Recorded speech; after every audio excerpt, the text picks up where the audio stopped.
You know, ever since I restarted this YouTube channel, people have been asking me if I would show my Martin guitars and talk about them, tell what they are and the models and stuff, and why I chose those two over everything else. Stay tuned, that's what this video is about.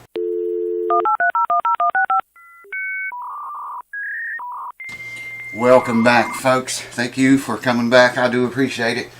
My two main acoustic guitars are both Martins. I'm going to show them both to you and tell you about them. We'll just start with the order that I bought them in. I actually bought this one here first. I walked into a music store one day. You know how I'm sure you all do it. You go past a music store and you see it and you think, well, let's just go and see what they got, you know. Well, that was the deal here. I was quite a ways from home. And it was just a little mom and pop like store. And I stopped, went in, and he had guitars hanging all over the place on the walls, all kind of different instruments, not just guitars. And I said, what kind of high dollar Martin guitars do you have? He had some Santa Cruzes there. And he said, I only got one Martin here now that's worth anything. I thought, yeah, they're all pretty high. Anyways, he went and got this one and brought it to me. It's a 2005 model, which when it was built. These are called MMV Martins. Some of you know about them. I'm sure you do. Maybe all of you know about them. If you look over the collaboration videos, it's got gold hardware on it. Look over my collaboration videos, back when I used to collaborate with everybody on YouTube. This guitar is the one I was playing most of the time. Now this was in, when did I buy this? It's a 2005 model, but I didn't get it new. It was around 2007, I think. 2006, 7, or 8, somewhere in there's when I got it. And it's got a Rich Light bridge on it, and I think the fretboard's Rich Light too. I leveled the frets on this a few times. I'm not going to play either one of these because these strings have been on there for years, literally. But I went in, he bought me this guitar and I picked it up and looked at it. And he said, it's not a high dollar guitar, but he said, you know, they're pretty good guitars. And I said, yeah, I played one of them before actually. I didn't like it. Anyways, I sat down with this one, hit a couple chords on it, and thought, good Lord, man, I've never heard a guitar sound like this before. A Martin guitar, or any acoustic. It sounded different. There was just something different about it. It had a lot of bass and a lot of mids, not so much highs. So I did that to the sound hole later on. Anyways, I played it there a good while, and then somebody else came and played mandolin. I don't know that guy. I didn't know him, but he came in and grabbed a mandolin. He was looking for one. And we sat there and played like an hour or something. I played on this guitar and got ready to leave. I said, I'm going to have to take this with me. And he looked at me really strange, the owner of the store, the mandolin player did. I wasn't even looking for a guitar when I came in there. And I asked him how much he wanted. And I don't remember exactly what he said, but I remember pretty close to what I gave for it. And it wasn't bad at all, man. I mean, you can look these up. Even right now, they're not a really expensive guitar. MMV, that's a Roman numeral. M is 1,000, 2 M's 2,000, and V 5. So MMV 2005 it was built, so you can you see the picture. And it's a dandy guitar, man.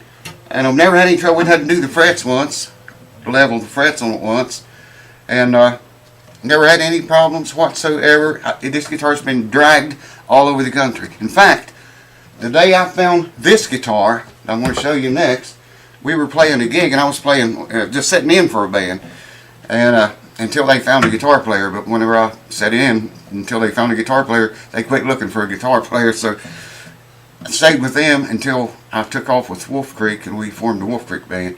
And that was all with this guitar right here. Yeah, but I never had, you know, I wasn't going to buy any guitar that day, man.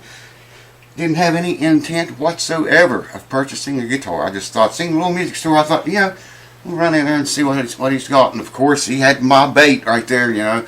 When I saw it and played it, I had to have it. Oh yeah, I think I told you, I did enlarge the sound hole. That's basically all I did to the guitar. That and leveled the frets. I know I leveled the frets one time. I can't remember, man, if I did it twice or not. But now this one is a little different story. As I said, I was playing that guitar I just showed you, and that band that I was working with at the time had a mandolin player. He played the mandolin and fiddle both. Doris Sears, I'll just tell you his name. He's played with everybody. He's pretty well known in the bluegrass type music. He told me that day, he said, I bought a new guitar. Well, he told me on Facebook the week before this. He said, I got a new guitar. It's a Dan Tyminski model. He said, it's a very expensive guitar. And it has it, he said. So anyways, we went over there to play that weekend. It was Cass Scenic Railroad. We would play up on top of a mountain. And a train would come. They'd take train rides on those old steam engine trains. Train would come up around the mountain. It would stop there, and all the passengers would get out and eat their dinner there. They had power there, miraculously. I don't know where the power came from, but back on that mountain like that. But it had power there, and we had a huge PA system we played through. Anyways, we played music for those people while they ate their dinner. And paid real good. That job paid real good. Anyways, Doris brought that guitar, this guitar, that day. I went ahead and played the one I just showed you. And when the train stopped and we played one set, and took a break, was out walking around, and I was a long ways from the tables where they were eating dinner, and I heard a guitar. I know it was a fourth string, you know, so you hear a string, one string, and you know what it is, or I do usually.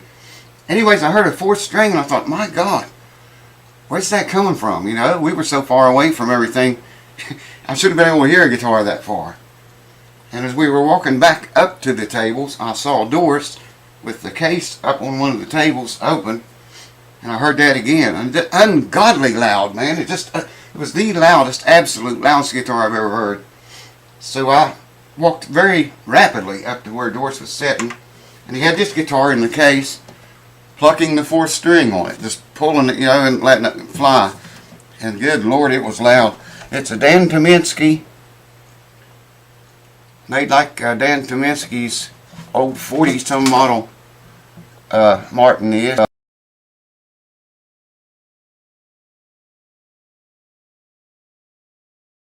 Listen to this. That's a rattlesnake rattler in there. I'll probably never get it up there where you could see it. But it's a rattlesnake rattler is what it is. I think it's got about 18 beads on it. Or buttons, whatever they call them. Anyways, I told Doris, I said, well, you know, I'm going to have to buy that off of you. Oh, no, I would never sell that, he told me. And then when we left that day, we were packing everything up. I asked him again, I said, you want to sell that guitar? And he said, I'll think about it. He said, I will. I said, yes, that's good enough. You think about it. And I forget how often we went over and played at that railroad thing. I don't remember if it was once a month or every Sunday. I think it was on Sundays or Saturdays. It might have been once a week, every weekend, or it could have been one time a month. I can't remember, man. Too good. You know how it goes, you know, about all the memory thing.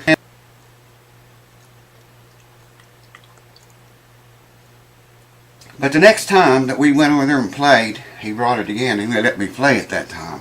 I said, Doris, man, you got to sell this guitar to me. And he said, I'll sell it to you. So he gave me an excellent price on it. I mean, you know, if I wasn't looking for a guitar, and he had offered me this guitar for the price I got it for, I would have bought it, just like I did that one I showed you. Even though I wouldn't have been looking for a guitar for what I gave for this, you can look him up. Martin Dan Tyminski model guitar. You can look them up and see for yourself what the value of them is. It don't even have gold hardware on it. That other guitar, this one. Oh, by the way, I enlarged the sound hole in the one I just showed you. Both of these guitars, I enlarged the sound hole. And I forgot what I was going to tell you about this guitar. Can't remember. Wow. I don't know what I was going to tell you, man. I got this for less than half of what they cost. Or costed then. They cost even more now than they did then. I don't know how many of these made. If you all know, put in the comments. I never did look and see. This is number 69 of all numbers of however many they made. Martin doesn't even make these guitars anymore. They only made this model for, I don't know, a certain number of years. And then I don't know why they stopped making it, man. And this guitar, I'm the third owner. I don't know who the first owner was. Doris bought it off of the original. The guy bought it brand new. And he didn't have it very long. Doris didn't. I've had it, when was that? 2012 when I got this guitar. I think. Yeah. Pretty sure it was. And I've had it ever since then. I probably always will have it. Anyway, so I'm going to show you the sound hole again. And show you. If you look, I don't know if you're going to be able to see it. It's got a Fishman. I'm going to review this Fishman thing one day too. Fishman Ellipse. That's what it's called. It takes a 9-volt battery. See, it's got a plug for a guitar cord there. It's got a gooseneck mic there. I found out you can move that mic around and get all kind of different sounds. Plus, it's got a piezo and a blender, but you can blend between the piezo and the condenser mic. I hope you can see that gooseneck deal there. And there's the controls for it. I don't know, man, if you're seeing them or not. But watch for a review on that. I did one crappy review. I was just messing around here one night. It's like 45 minutes long or some crap like that, a half an hour long or something. It's way long. Don't search for it. Don't look for it because I might even take it off. Anyways, that's the story on these two guitars and why I chose them over everything else. And that was really, that Martin down there was really the only one in the store I cared about. Well, he had some Santa Cruz guitars in there. They were like $3,000 back then. They were the one he had there. It was $3,000. I never even looked at it because I knew what might happen if I played it. And I didn't want to spend no $3,000 that day. I didn't even have $3,000 with me. I did have enough to get that guitar though. Alright, that's the story on my guitars and I'm sticking to it, baby. Now, I found something I didn't even know I had when I was getting these guitars out. I'm going to share just a minute of that with you and then I'll let you go. I found this little card from Martin in my case underneath a bunch of stuff. It was in that case when I bought this guitar. It says a timeline of serial numbers. And it's got Martin from 1898 all the way up to 2009. Wow. So if any of you guys got Martin guitars, you want to know what year thereabouts it was made, let me know the serial number and I can look them up here for you. I'll show you real quick. I doubt if you can see it, but the light's so bright in here, man, I can barely see myself. But I didn't know I had this, man. I always looked online, tried to find, you know, when guitars were made. I know when these were made, but this is handy to have right here. I'm going to put that away and not put it back in my case. Do something, put it somewhere where I probably won't forget about having it. That always happens, man. Anyways, that's the story on my two Martin acoustic guitars. I've got a lot of other acoustic guitars, but y'all wanted to see the Martins, or that's what was asked about. Man, a lot of y'all asked me about that. So I hope you liked this video. Thanks for watching. Cheers. See you on the repair next or something. We'll do something, figure out something. I don't know, it could be anything. Might not be too good. Well, it'll probably be alright. Not too good. Cheers. See you soon. That I had to got nut. I put a, let's back up and take a breath here.